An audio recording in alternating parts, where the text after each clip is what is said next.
할렐루야. 오늘도 함께 하신 분들과 방송으로 참여하고 있는 모든 분들께 주님의 은혜와 치료의 시간이 될 수 있기를 간절히 축원합니다. 오늘 우리는 본문을 통해서 다윗의 아주 감격적인, 정말 감동이 넘치는, 그래서 진정으로 마음에서 우러나오는 고백을 듣게 되었습니다. 그것은 여호와여, 나와 내 집이 무엇이 간데 이처럼 사랑하시고 이에 이르게 하셨나이까. 그런 내용이죠. 그러니까 하나님께서 다윗을 특별하게 생각하시고 그동안 그에게 베풀었던 모든 은혜를 생각할 때 감동하지 않을 수가 없었던 것입니다. 그것을 이제 선지자 나단을 통해서 일깨워 주시고, 그리고 그 이후에도 하나님이 다윗에게 어떻게 하실 것인가를 분명하게 말씀을 하시게 된 겁니다.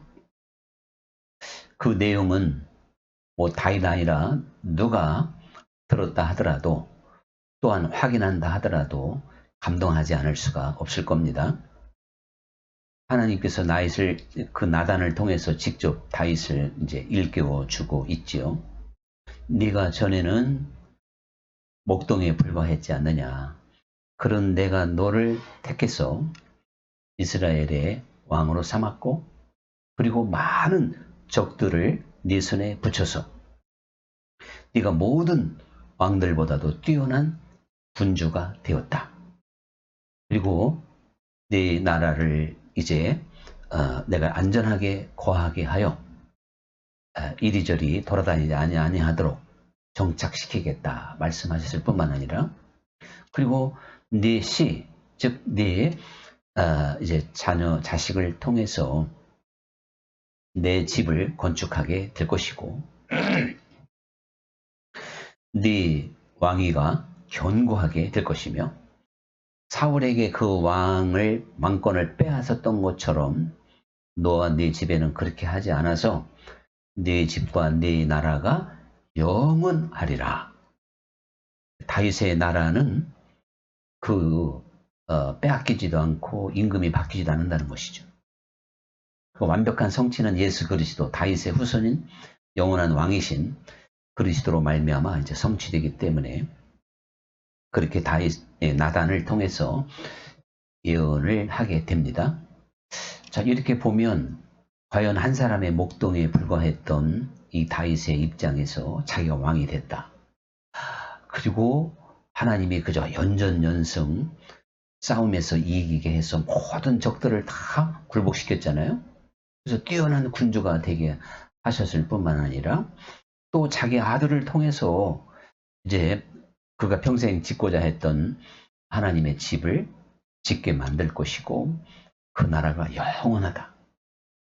사울이 왕권을 뺏기고 가문이 참 멸문당하는 걸 봤는데, 사울과 같지 아니하리라.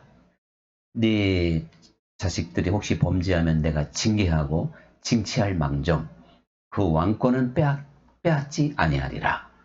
이렇게 말씀하시니까 참 이거 보통 감동이 아니죠? 이 정도면 그 앞에서 그저 펑펑 눈물 흘리지 않을 사람이 누가 있겠습니까?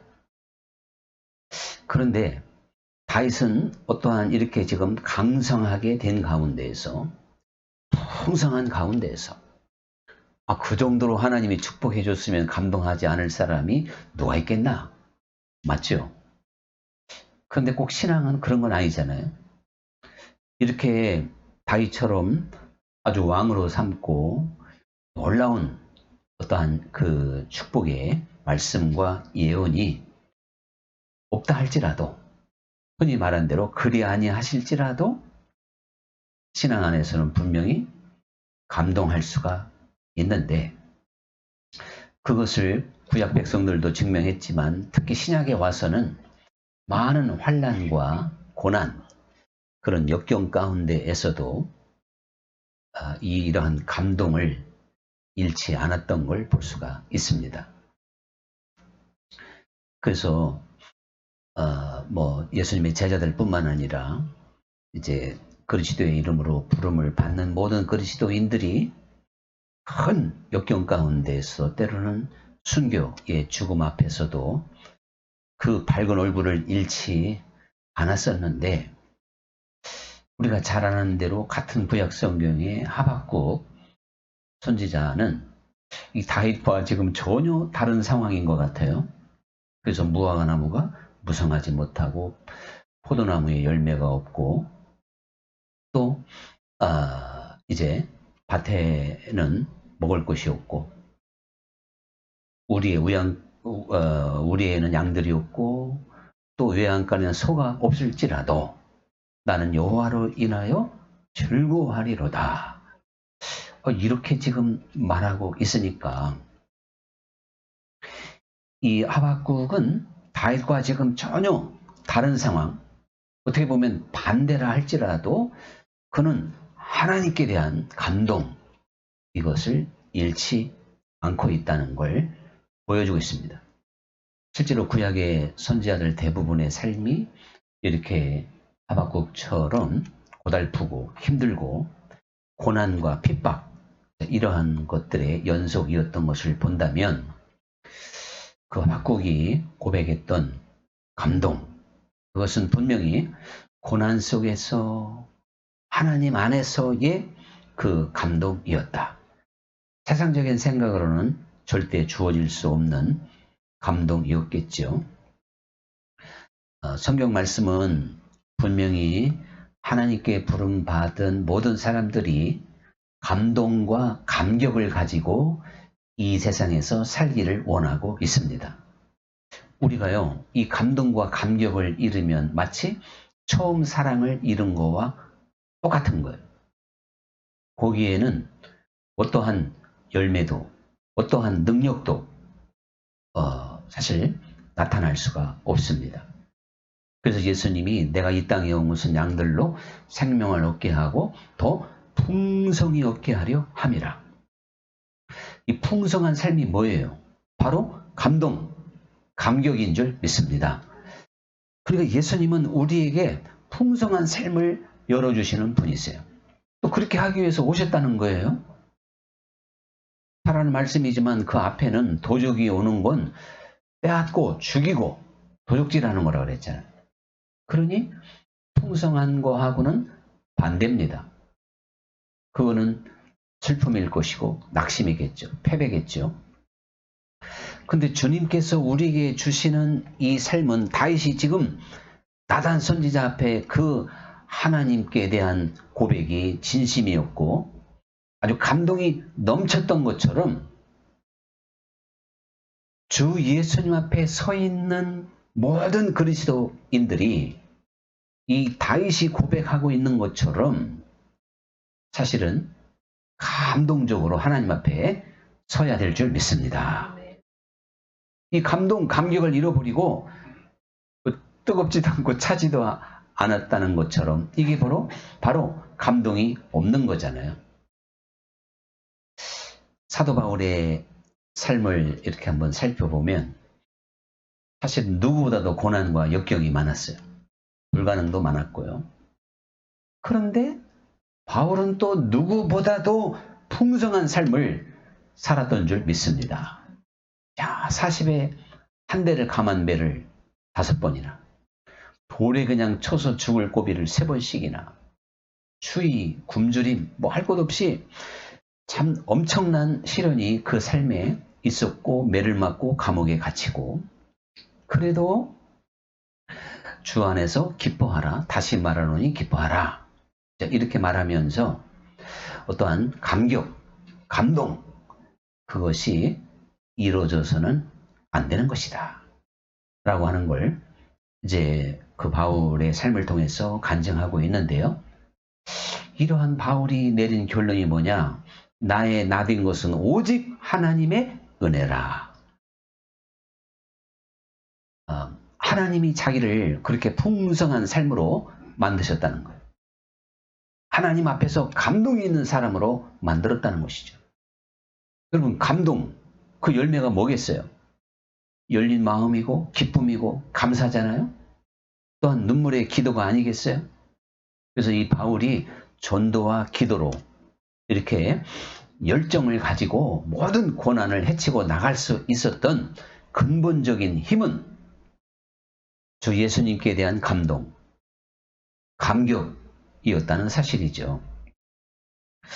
그런데 바울을 이렇게 참 위대하게 만들었던 건요, 우리가 예수님께 부름을 받아서 우리가 알게 되는 이 진리가 우리로 하여금 감동 있는 사람으로, 감격 있는 사람으로 만들고,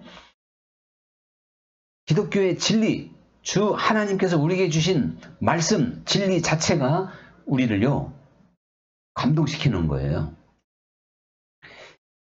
세상의 모든 종교도 나름대로 자기들이 믿는 진리가 있어요. 그런데 우리 기독교처럼 감동을 주는 그런 진리의 세계는 없는 거죠. 우리가 뭐 타종교를 조금 더 하나하나 한번 생각해 본다면, 아, 맞아.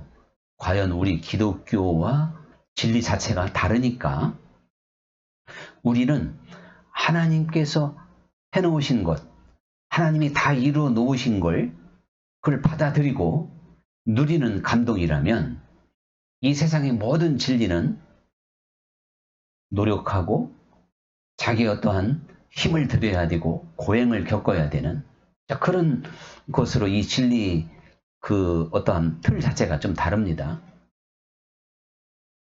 진리를 알지니 진리가 너희를 자유케 하리라 하신 말씀과 같이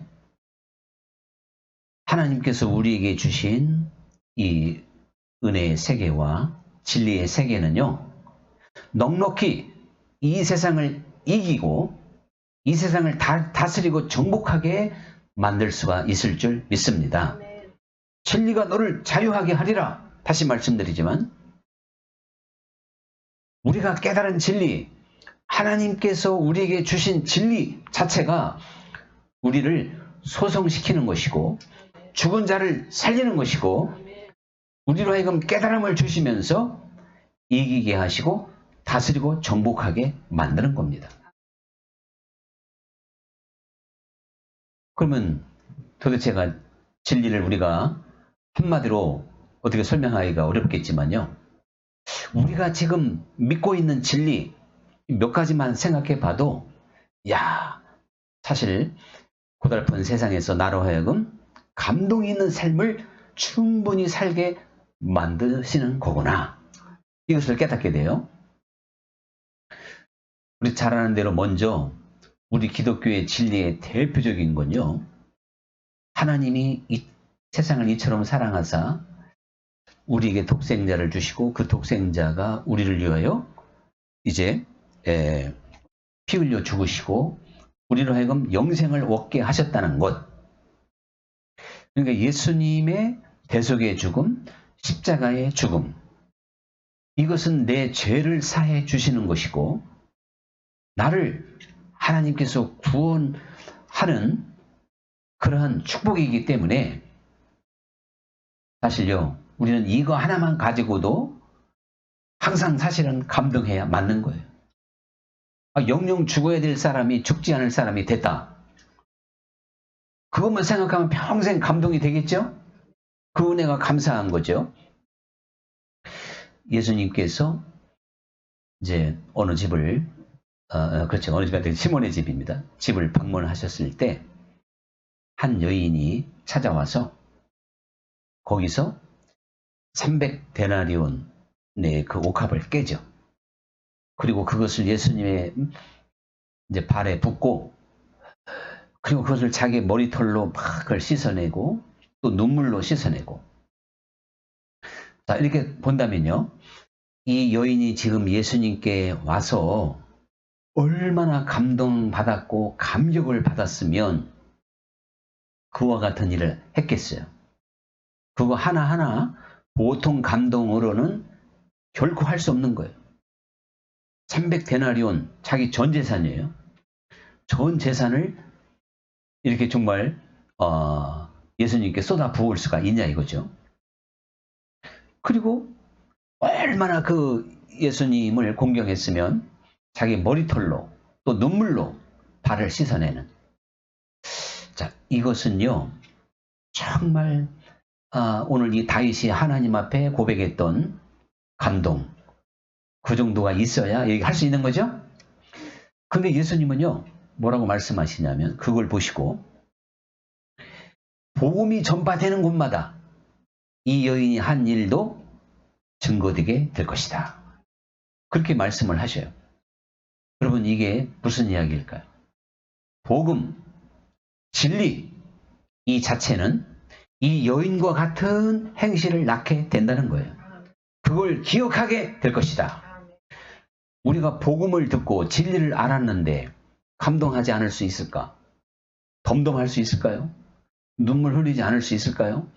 그건 불가능합니다.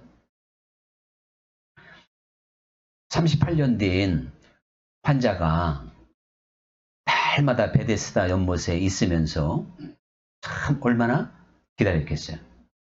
말이 그렇지 38년입니다. 38년.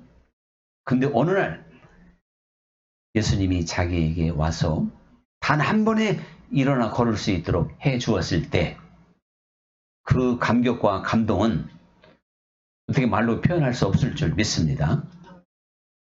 근데 그 지금 옥합을 깬 여인의 이야기나요. 이 38년 된 환자의 이야기는 남의 이야기가 아닌 거예요. 우리가 다 그런 사람이었다는 거예요. 이 여인처럼 제사함을 받았고 이 38년 된 환자처럼 움직일 수도 없는 상황 가운데 있는 우리들을 살려냈다는 이야기가 아닙니까? 그래서 이 38년 된 환자의 감동이 얼마나 컸는지, 얼마나 감격하고 있는지 우리 주님이 그걸 너무나도 잘 아시기 때문에 다시는 죄를 범하지 마라.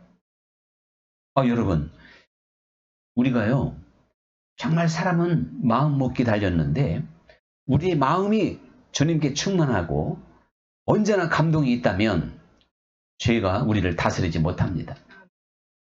아무리 유혹해도 안 되는 거예요. 근데 유혹에 쉽게 넘어가고 죄를 짓게 되는 건 감동을 잃었기 때문에 그래요. 감격을 잃어서 그래요. 이제 간음 중에 잡힌 여인에게도 예수님이 다시는 죄를 범하지 마라. 두 사람에게 그렇게 말씀을 하셨어요. 그건 꼭 두 사람만이 아닙니다. 우리 모든 그리스도인들에게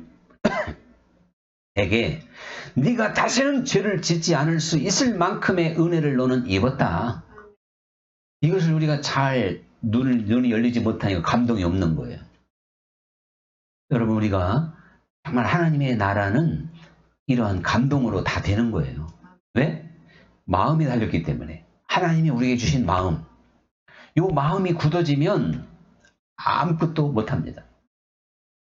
누가 그런 말을 하는데 이거 제가 한 말은 아니고 우리 마음을 열면요 우주라도 담을 수 있대. 그렇죠? 맞아. 그런데 또 마음을 딱 닫으면 바늘도 못 걷는데 참 실감나더라고요. 분명히 그렇죠? 우리의 마음이 굳어지고 마음에 감동이 없으면 다친 거예요. 그러면 하나님 안에서 우리는 어떤 순종도 이루어지지를 못합니다. 그러나 감동을 받은 심령이라면 옥합도 깨뜨려요. 주님과 함께 십자가에도 달려 죽을 수가 있는 거예요. 그리고 감방에서 매를 맞고 피가 막 흐르고 막 쓰리고 아픈데도 기도하고 찬송할 수가 있는 거예요.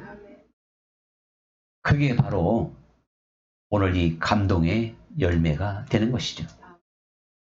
우리를 위해서 주님께서 그 고통, 그 아픔을 겪으신 십자가의 사건은 우리가 깊이 묵상하면 할수록 감동을 주고 또 감동을 영원히 주게 되는 주님의 영원한 은혜인 줄 믿습니다.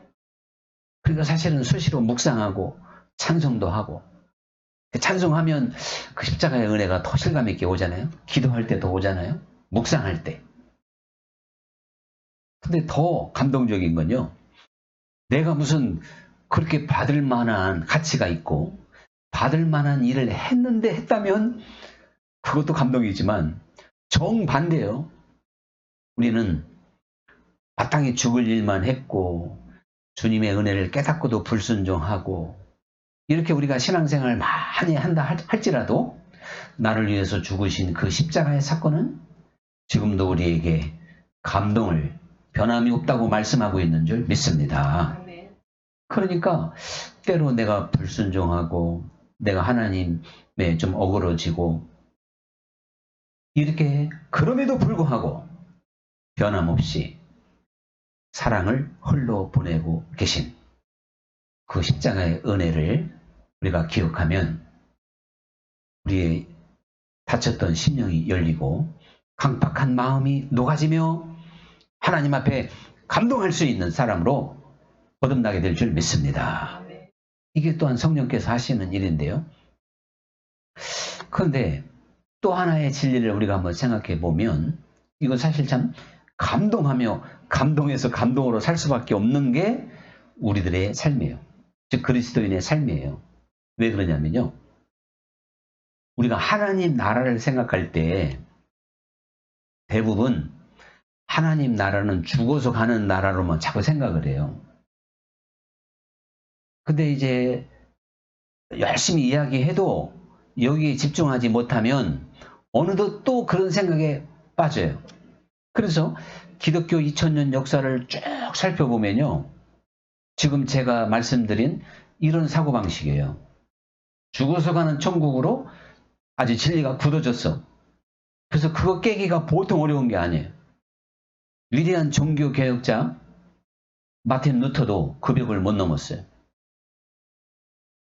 오히려 그거에 대해서는 켈빈이 좀 나았다고 볼 수 있고 웨슬리가 진정한 하나님의 나라의 비밀을 밝혀요. 그래서 저도 사실은 웨슬리를 통해서 이거를 이제 눈이 활짝 열렸다고 해도 과언이 아니라 그건 맞는 거죠.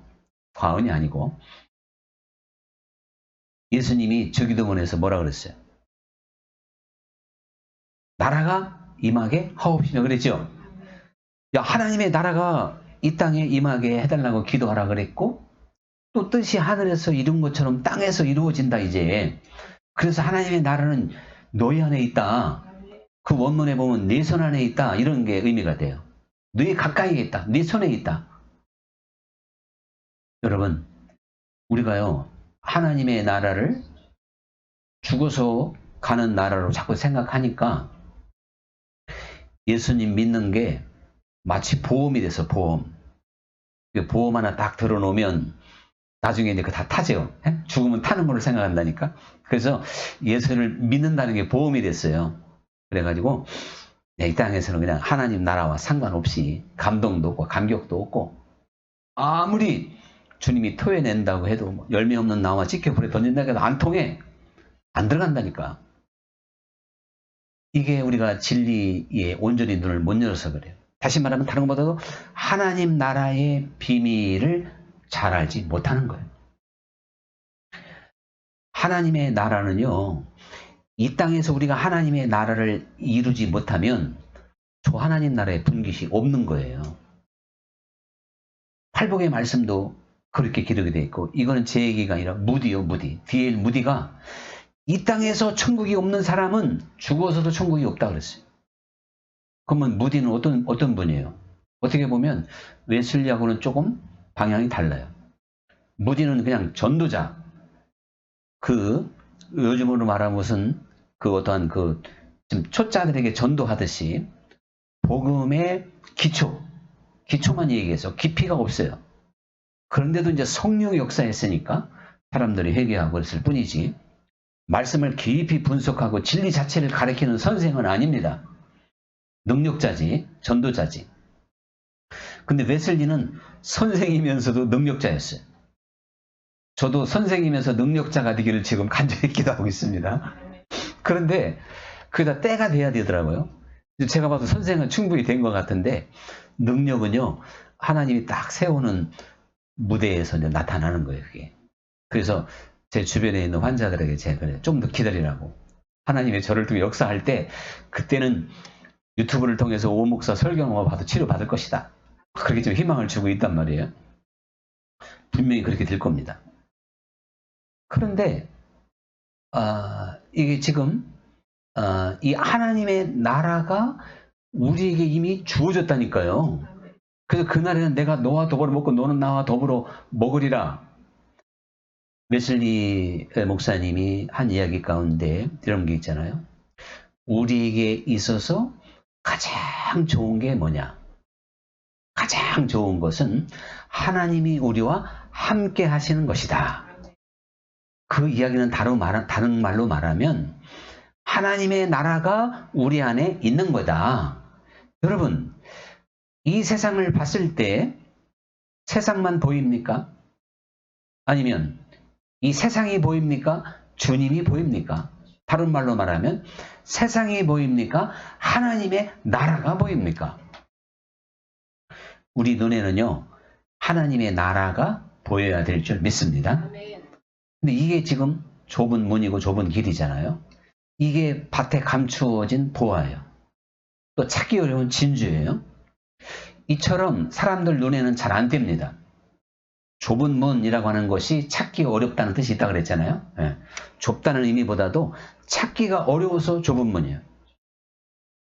근데 주님께서는 구하고 찾고 두드리는 이에게 다 주신다 그랬어요.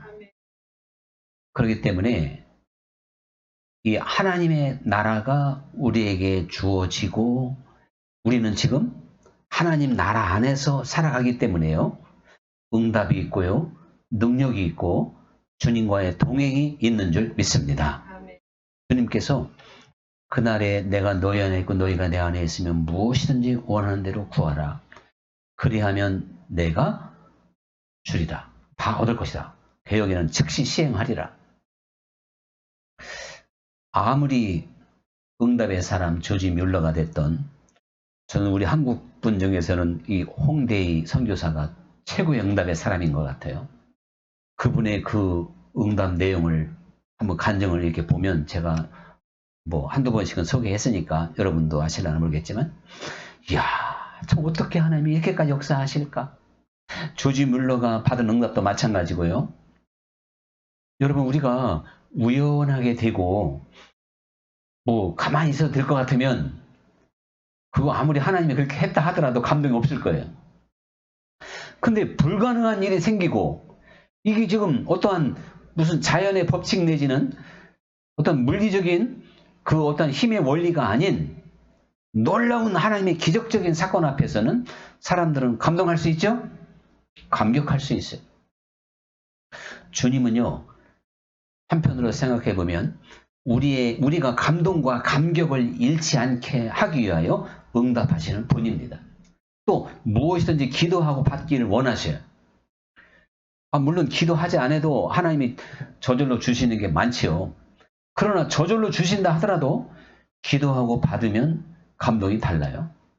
더군다나 보통 사람, 안 믿는 사람에게 주는 거 말고 특별한 것, 그야말로 참 기적이죠. 이런 것들이 기도의 응답으로 올 때 그 기쁨은 세상에 주는 것과 가히 비교할 수가 없는 겁니다. 이 모든 것들은 하나님의 나라가 이미 우리에게 임했기 때문에 그래요. 우리는 더 이상 이 세상의 원리와 가치관으로 살아가는 사람들이 아닙니다. 하나님의 원리, 즉 하늘나라의 원리. 하늘나라의 원리가 뭐냐? 원수까지 사랑하라는 거 아니에요. 즉 이타적인 삶을 살아라는 거 아닙니까? 그러니 여러분 거기에 감동이 있고 감격이 있을 줄 믿습니다. 사람들이요. 뭔가 하는 말로 미담을 들으면서 자기도 감동이 되고 막 눈물도 흘리죠. 자식이 뭐 부모에게 들었던 효도가 됐던 친구를 위한 미담이든 참 감동적인 어떠한 이제 그 분의 지휘자가 부하들을 위해서 희생했던 거라든가 뭐 우리 어렸을 때 강제구수령 이야기 잘 알잖아요. 자, 그런 미담을 들으면 사람들은 감동을 받아.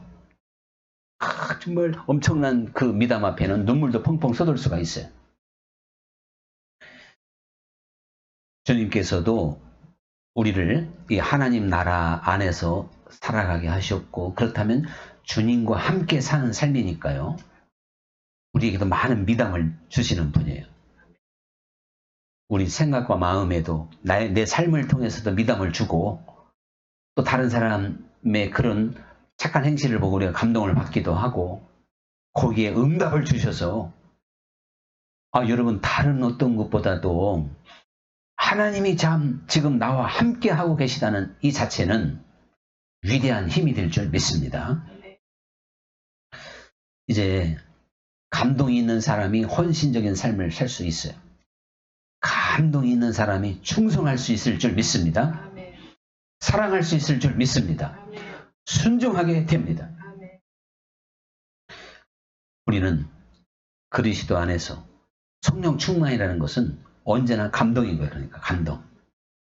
성령께서는 우리를 충만하게 하시고 감동시키고 감격하게 만들고, 그래서 언제나 우리가 하나님 앞에서 처음 사랑을 잃지 않도록 그렇게 이끌어 주시는 줄 믿습니다.